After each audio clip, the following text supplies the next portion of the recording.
दोस्तों, अतीक अहमद केस के बाद लोगों ने ये अटकलें लगानी शुरू कर दी हैं कि अगला नंबर किस गैंगस्टर का है। और दुर्भाग्यवश यूपी में इस तरह के गैंगस्टर की कोई कमी नहीं है।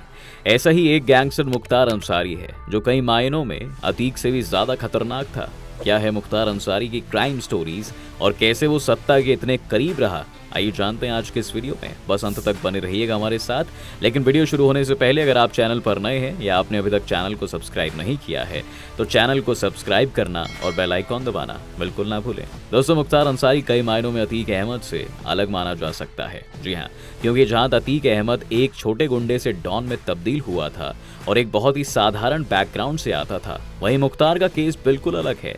मुख्तार अंसारी के दादा मुख्तार अहमद अंसारी 1920 से 21 में मुस्लिम लीग के प्रेसिडेंट थे और जिन्ना के आने के बाद वो कांग्रेस में चले गए और 1927 से 28 में वो कांग्रेस के प्रेसिडेंट भी रहे थे। मुख्तार अंसारी के नाना की बात करें तो वो महावीर चक्र से सम्मानित ब्रिगेडियर उस्मान थे, जिन्हें पाकिस्तान ने अपना पहला आर्मी चीफ बनने का ऑफर भी दिया था।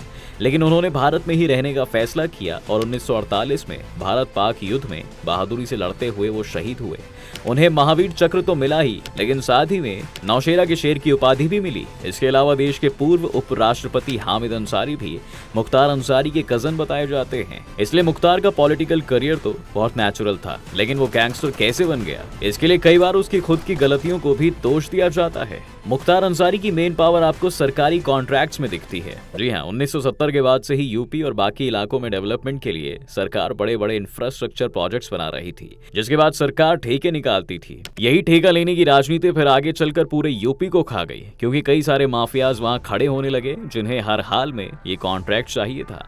ऐसे में प्रयागराज के पूर्व में मिर्जापुर, गाजीपुर और मऊ में अराजकता फैली। इस समय दोस्तों आपको बता दें कि दो बड़े गैंग्स थे। एक था मखानू सिंह गैंग, जिससे मुख्तार अंसारी का संबंध था, और दूसरी तरफ साहिब सिंह गैंग था, जिससे ब्रजेश सिंह ने ज्वाइन किया था, जो यूपी की क्राइम की दुनिया में एक बड़ा नाम है और मुख्तार अंसारी का सबसे बड़ा दुश्मन कहा जाता है। बाद में इन दोनों गैंग्स के लीडर्स के मरने के बाद मुख्तार और ब्रजेश ने इन गैंग्स की कमान संभाली थी।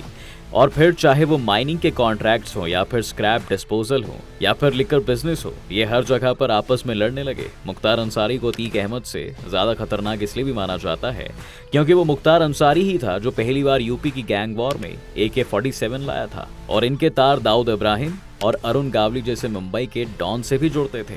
इसके अलावा मुख्तार अंसारी की पॉलिटिकल हिस्ट्री की बात करें तो मऊ नाम के विधानसभा क्षेत्र से वो 1996 से लेकर 2017 तक 5 बार MLA रहा है और अभी भी उसका बेटा अब्बास इस क्षेत्र में MLA है। इस बीच मुख्तार ने BSP से 2 बार चुनाव लड़ा है और 2 बार वो निर्दलीय भी जीता है, और बीच में उसने अपनी खुद की पार्टी कौमी एकता दल या QED बनाई थी, जिसे पत्रकार शेखर गुप्ता ने मुख्तार अंसारी परिवार और कुछ छुट भइये गुंडों की पार्टी भी कहा था। पिछले कुछ वक्त में मुख्तार अंसारी और उनके परिवार को काफी सारे कोर्ट केसेस में हार का सामना करना पड़ा है। सितंबर 2022 में हाई कोर्ट ने उन्हें एक 2003 के मामले में दोषी करार देकर 7 साल की सजा दी।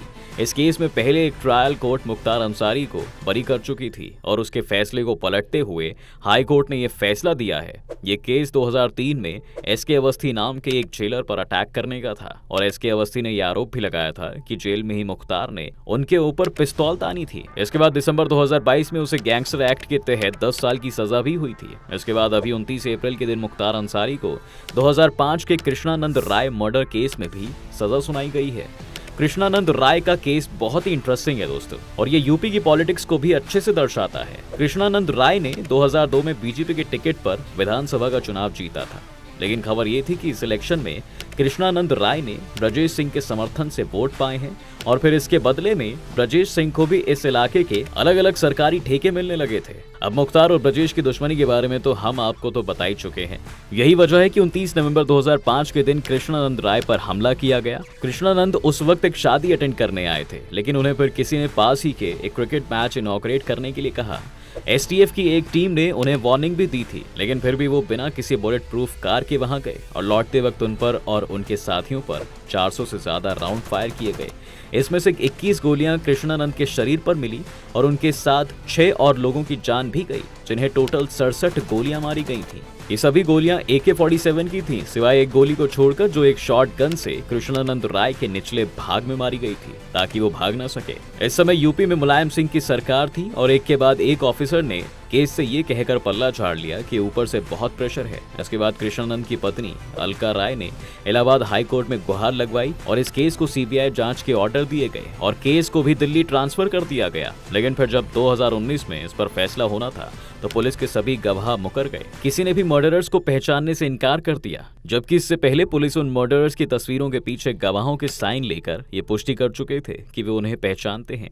सिर्फ इतना ही नहीं दोस्तों, कृष्णानंद के भाई ब्रजेश कुमार राय भी इस पेशी में मौजूद नहीं थे। इसके अलावा मुख्तार पर और भी कई मुकदमे हैं, जैसे कि 1991 में अवधेश राय नाम के गैंगस्टर को उसने 3 अगस्त के दिन मरवा दिया था। उस वक्त अवधेश अपने भाई अजय राय के साथ खड़े थे।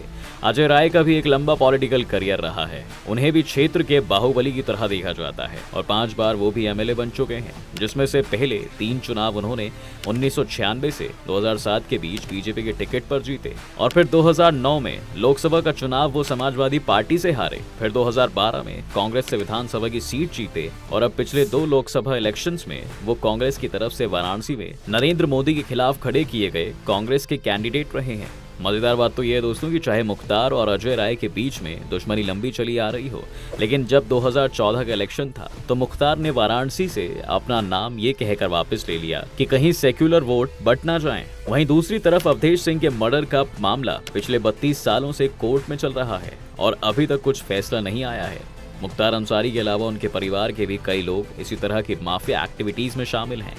उनका खुद का बेटा अब्बास, जो कि मऊ से विधायक है, वो चित्रकूट जेल में है और उनके भाई अफजल अंसारी, जो कि गाजीपुर से एमपी थे, उनकी सीट अभी कुछ वक्त पहले ही उन पर आरोप साबित होने के बाद छीनी गई है। इसके बाद 2017 में अंसारी ने बीएसपी के टिकट पर मऊ से इलेक्शन भी लड़ा था और सुहेल देव भारतीय समाज पार्टी के महेंद्र राजभर को 6464 वोटों से हराया भी था। ये मुख्तार की आखिरी चुनावी जीत थी। खैर, मुख्तार अंसारी की कहानी का बड़ा सिरा ब्रजेश सिंह से जाकर भी जुड़ता है दोस्तों, जिसके बारे में हमने आपको पहले बताया, लेकिन वो कहानी अपने आप में ही इतनी बड़ी है कि उसे यहाँ पूरा नहीं किया जा सकता।